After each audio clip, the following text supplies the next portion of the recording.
У Валентины Александровны Красильниковой, жительницы села Вадзимани, сегодня гости. Приехали бывшие односельчане, ныне исчезнувшей деревни Сектан. Приехали, чтобы увидеться, пообщаться, вспомнить прошлое.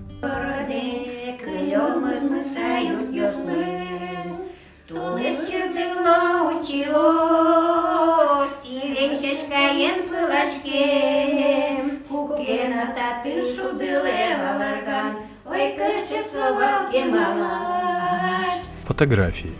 Каждая рассказывает свою историю. Через них человек по-особому вспоминает моменты своей жизни и как бы курсирует на машине времени в момент съемки и обратно, в настоящее. И не только в момент.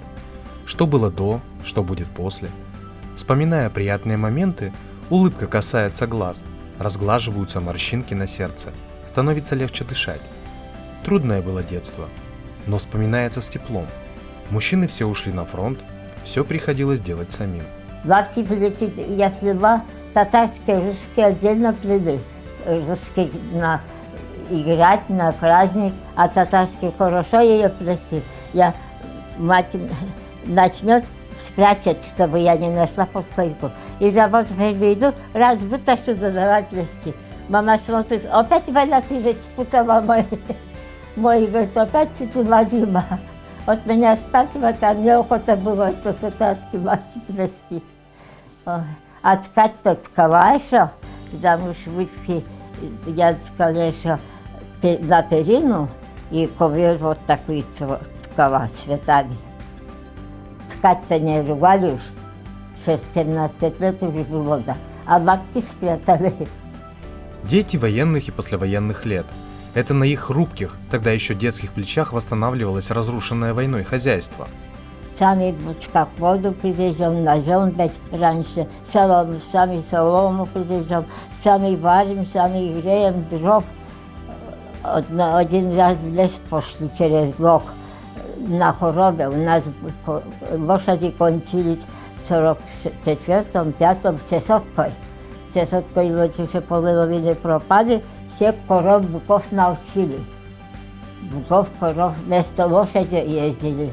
Пошли с подружком через лог в лес, там дрова надо кочегарку топить, греть воду. Я телят кормлю, подружка овец кормит. Ладно, в лес пришли, эту зеленую елку свалили, не толстую, обратно идем с дровами. В река разлилась, через лог просто нельзя вода. Так же вода идет. Как эту корову выпрягли на ферме, на другое утро все фермерские пошли, на пилой пили, лактилком таскали из воды. Еще удивляюсь, как мои ноги терпели это слепе. Вот сами грели, сами вот так работали. Вот 30 лет я на ферме работала. Хоть одна живет хозяйка, хоть двое, хоть трое, все одинаково колхозе делили солому. Сено все косили, лошадям надо, лошади работают ведь, не давали, а маленькие ягнятам, телятам сено не дают, вот не давали. По дворице были 50 соток. Туда полосу сеяли рожь, половину ячмень, половину картошку. Один год рассеян, на другой год полосу сеяли ячмень, чтобы крупан хватило на 2 года ячмень. Ячмень на другой год пшеницу полосу, опять картошку, чтобы пшеница была пшенная, чтобы хватило на лепешки. Потом на 3-й год овес, рожь, картошку, это овощ, толокно делали. Это толокно заваривали, это толокно все мы питались. Пользительный был. Горячим, так, квасом, все это толокно пили. Лебеда много росла, все жнем, ее на солнышко колотим. Сортировка была в колхозе, там сортируем, 2-3 мешка. Это себе мало рассчитываем, мука хватит ли не мешает. Если хватит, мы ей коровы мешаем. И колхозник не обижал меня одного колхозника. Хоть одна живет, хоть трое одинаково делили. Молотить рожь, это мы кинул, так корзина плетеный большой был.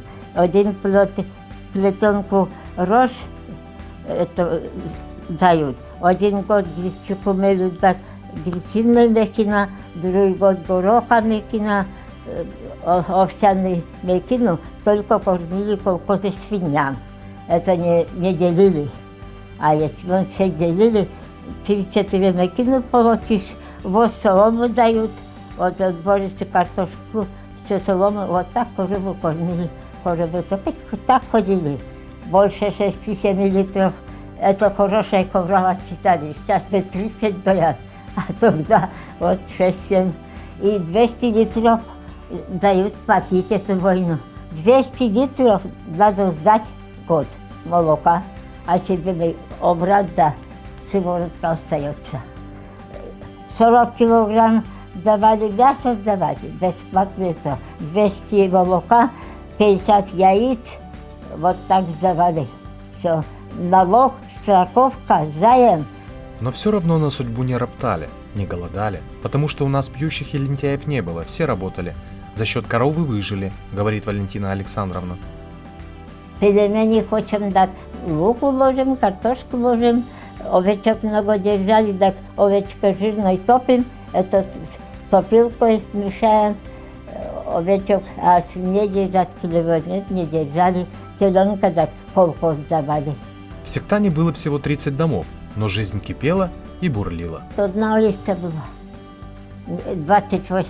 30 домов, да какая тут. Ну, немножко тут было 2 дома в проулке, а луга много было. Первый луг был Якимнюк, Кебитнюк, Катянюк, Макарнюк, Буджиншур, Ичигыр, Семонпур. Все название луга, и это участки, все название было. Земли-то ведь у хозяина, вот хозяин свой луга имя дала. Кельмиджа, вот так все звали. Воспоминания о деревне переносят в юность. Да, тоже были молодыми, украшения носили сережки, бусы. С искоркой в глазах, говорит Валентина Александровна.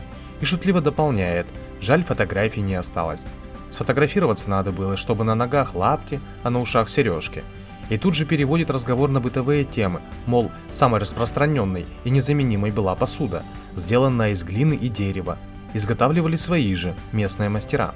У нас из глины были такие посуды, горшки, молоко представили глиной горшками, туда арианты, кислый глиной посуды делали, баланку ставили, глиной горшок был, из глины, из дерева было у нас такая посуда, массу топим ложим, большие вот такие, у нас большие, вот такие цветом красивые деревянные тазы были. Вот туда мы раньше тюльках пчел держали, ведь колодочных, такие тюльки, тут оставляем вот так на зиму, тут режем, это не качали, не было, режем только большие тазы, с воском вместе едим. Вот так локаны из деревьев были, тут локан выставили, оставили, тут воду качали, в бане, все деревянные были. Даже брашку делать, четвертая такая бочка сделана была. Мою свадьбу поставили брашку. Она как газ от проплутует, так до потолка, все, брашка убежала. Замуж вышла рано и переехала жить к мужу в соседнее село Вадзимани. Знакомые не были, друг друга не знали, по старинной моде. Свадьба большая была, 10 лошадей колоколами, все наряжено, ой, свадьба большая была. И вот так замуж вышла. Я любовь не знаю. У меня никого, ни на кого молодая не нравился, никакой парень за мной не ходил, никого не было. Думала, так выйти замуж, так и живи. Встать, вставай, бежи, бежи, ложись. Вот так думала жить. Вот и жила, стерпела. Всяко было в жизни, хорошее, плохого. 61 годов жили. Валентина Александровна и вышивала, и вязала, детей надо было одевать, обувать. В последние годы рукоделием занималась уже без особой надобности, по привычке или по велению души. С мужем воспитали 4 детей. Все получили образование. На этом настояла Валентина Александровна, потому что всю жизнь стыдилась, что у самой не сложилось. Чтобы кто-то у нас любовь этому, я не знаю. За хорошего выйди, терпи, живи, ты будешь счастливой. А если выйдешь, сегодня ось первого глядя Понравился, люблю, на третий день расходятся. От любого еще. Он без любви, хорошим человеком, с терпением жили 61 год. Всех детей учили. Трое институт кончали, одна молодая, что-то в военном заводе работала. Ижевске. Он, мужик тоже в военном заводе был.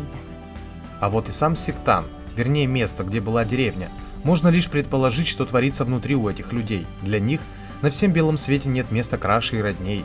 И, возможно, при посторонних они не смогли отдаться душевному порыву, встать на колени, дотронуться ладонями до родной земли, которая когда-то питала жизненными силами, и отдать через это прикосновение ей свою любовь.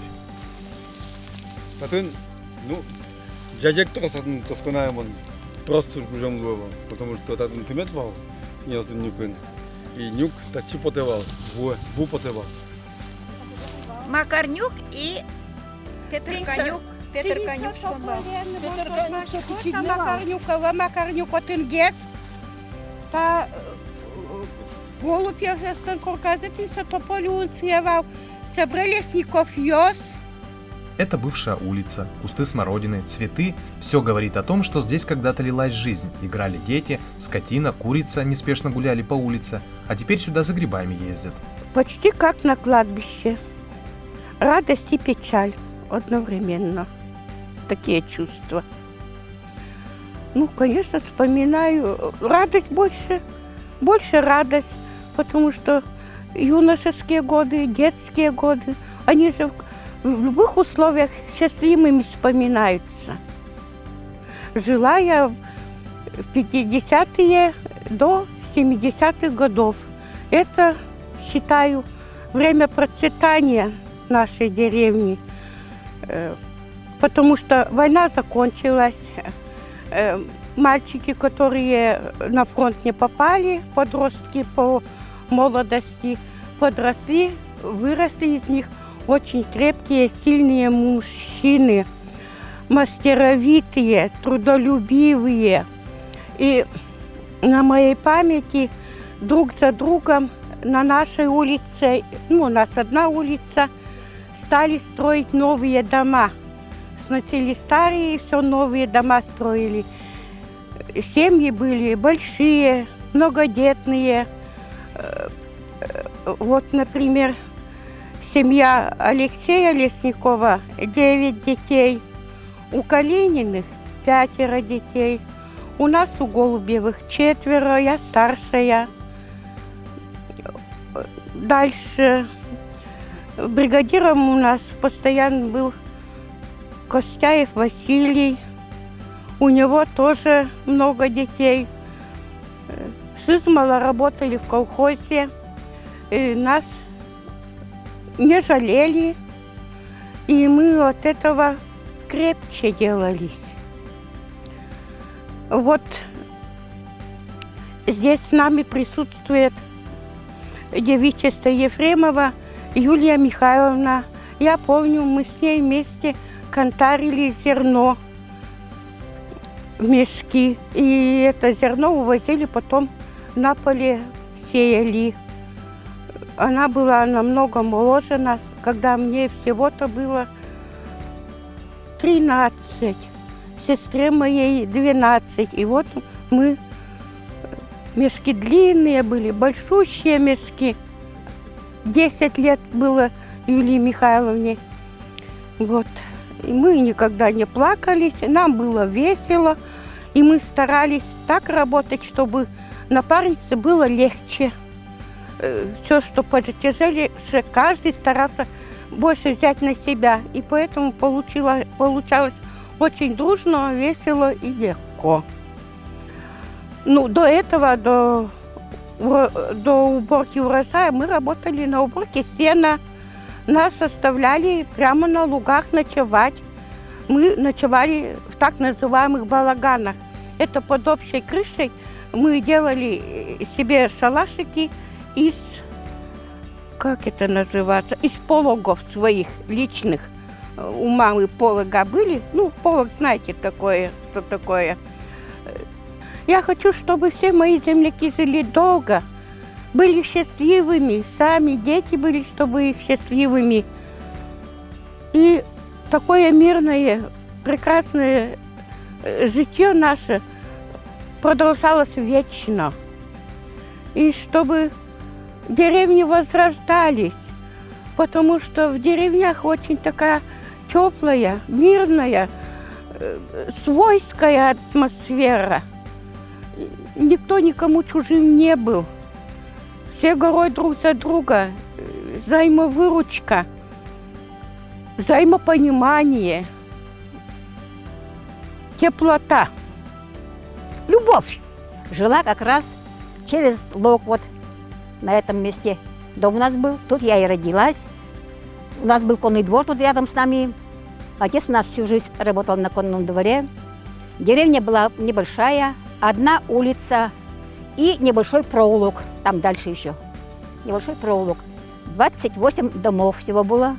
А жителей где-то, ну, по словам уже этих старожилов, это я уже, конечно, не помню, где-то 160-170 человек было жителей. Все детство, конечно, мое прошло в этой деревне. Как родилась, так и все детство прошло тут. Что мы видали? Мы абсолютно ничего не видали. Мы с детства, как вот Варвара Никифоровна сказала, мы с детства только знали работу. Знали только работу. Нас посылали на любую работу, и на сенокос, и на зерносклад, как тут говорили. И даже мы работали на комбайне. Раньше комбайны были эти, как они сказать, самоходные, что ли, прицепные комбайны были. Мы даже работали вот копна. Копна надо было оставлять вручную. И работали зерно тоже в мешках на комбайне. Мешки сбрасывали. Все было вручную, в общем. С малых лет работали. Вся жизнь была в лафтях. Даже я ходила в лафтях. Мы в школу ходили самошитых, таких матерчатых одежды, да ведь. А чтобы играть куда-то выйти, нам самотканные сарафаны сушьют на лямочке, лапти, ну, там штаны и вот так. И мы катаемся до тех пор, пока эти сарафаны колом не стоят. Вот так мы катались. Вот такая жизнь была у нас. Вот здесь. Здесь проулок был, я на ферму бегала прямо здесь, через эту речку прыгала, там переходик был, доска. На ферму прямо поднималась. Хотя круто было, но все равно приходилось. Под окном росла вишня, росла, черемуха росла, калина. Все, калину забирали мы поздно. Я помню, калиновые пироги пекли. И сейчас печем калиновые. Иногда и сюда ездим мы. То грибы собирать, то чего. Сотни деревень исчезли с лица земли. Деревеньки со светлыми колодцами, баньками растаяли, растворились в синеватых ли, серых ли просторах земли. И сами места, где стояли деревни, запаханы. А ведь там жили люди, играли ребятишки, пелись песни, играли гармошки, звенели свадьбы, а сенокосы и ярмарки украшали зеленую землю. Собрать бы названия этих деревень и передать их потомкам. Пока в человеке жива память, в нем будет жить стремление к благим деяниям, желание увековечить то, что дорого и близко его сердцу.